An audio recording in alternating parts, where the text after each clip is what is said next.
السلام عليكم ورحمة الله وبركاته. أشما حركفوني كبجمتوتا جالتمتوتا المان ورمو جرتني في كيسني نقوم بقي جراتني.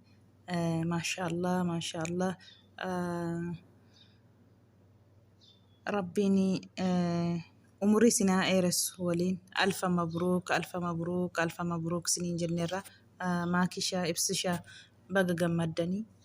بقى ربين سنجمتشيسه بقى ربين nagaan eessa biyya biyyarraa fide walitti sin dabale dura keeroo dura jaarmanirraa Itoophiyaarraa gara keeroo maashaallah alfa mabruuk siniin jenneerra wallaahi waliin waraa waliin bulaa waliin deebana akkasumatti fakkaatama antini eebbi oromoo wallaahi baay'ee tokko namatti toltu alfa mabruukii waliin ilmaan barakaa ilmaan diinii ilmaan rizqii rabbiin sinii haa kennu barana lama taatanii walitti dabalamtanii isa dhufummoo sadii taatanii akka as baatan abdii qabna jaalala dhuma hin qabne jaalala daangaa hin qabne rabbiin jidduu keessan haa kaa'u baga gammaddanii siniin jannakaa baga rabbiin sin gammachiise baga guyyaa aloota keessanii guyyaa aloota lammaffaa rabbiin ittiin sin ga'e wallahi baay'ee tokko namatti toltu maashaallah babbareedduun kun akka kenaan maashaallah wanti tokkotu jira karaan garaan hin fagaatiin malee karaan fagaateef waliin dhabanii kan jedhan dhugumadha dura jaarmanirraa booda gara Itoophiyaa galee har'ammoo gara keeroo deemee jaartii isaa argatee jira maashaallah baga rabbiin nagaan walitti sin dabalee waliin umurii dheeraa waliin waraa waliin amma dhumaatti rabbiin sinaa haa bareechuu alfa mabruuk siniin jedheera wallaahi baay'ee tokko namatti toltu hamaa siniin argiin keerii malee bakka deemtanii bakka teessanitti babbareedduu kana ijoollitti gara lamaanii wallaahi namatti toltu maakishaa baga gammaddee ibsishaatillee baga gammaddee baga rabbiin nagaa walitti sin dabalee waliin jaalala rabbi sinii haa kennu waliin muwabbaa sinii haa kennu rabbiini waliin amma dhumaatti rabbiin sinaa bareechuu siniin jedha gammachuun keessan gammachuu keenya baga gammaddanii siniin jedha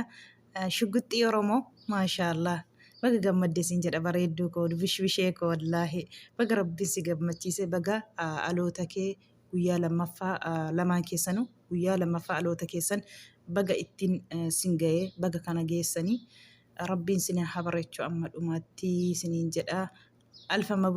mabruuk siniin jedhee jira maashaallah wallaahi baay'ee tokko namatti toltu babbareeddanii malee maashaallah ijarraa hafaa siniin jedheera wallaahi maashaallah tabaaraka rahmaan ijarraa hafa wallaahi waa biraa waa dubbadhu hin qabu rabbii waliin sinaa haa bareechuu gamma dhumaatti siniin jedha akkasi maaliif jennaan maashaallah ibsishaa wallaahi galatoon guddaa tokkotti maakishaan akka isheen oliin jenneen deemne akka isheen namatti hin baane baay'ee isheerratti waan baay'ee hojjechaa turan akkati dhiistuuf warri ishee jaallatanii jechuudha atillee kana xiiqii qabattee kana hundaa biyya kee galtee inni kaakee godhattee deebitee immoo bakka isheen jirtutti haadha manaa kee barbaaddee har'a akkasitti biratti argamtee warra sin jaallatuufis warra sin jibbuufis bagatti agarsiistee sin jedha yaa obboleessa koo dhiira jechuun akkasi dhiira jechuun bakka dhaabateerraa sammuu saawwatee malee akka namni san deebisne wallaahi itti agarsiistee jirta atillee waan isheen oromoo kana wajjiniin dhaabbattuuf du'a oromoo rakkina oromoo waan gizee hunda dhaabbattuuf duula ishee irratti hin taasisne jiru wallaahi ishee xiqqeessu waan isheen goone hin jiran ishee xiqqeessuuf akka haamileen ishee cabuuf garuumoo maashaallah har'a akka kanatti itti agarsiistanii jirtu waliin tura hamaa siniin argii waraa bulaa baga gammada.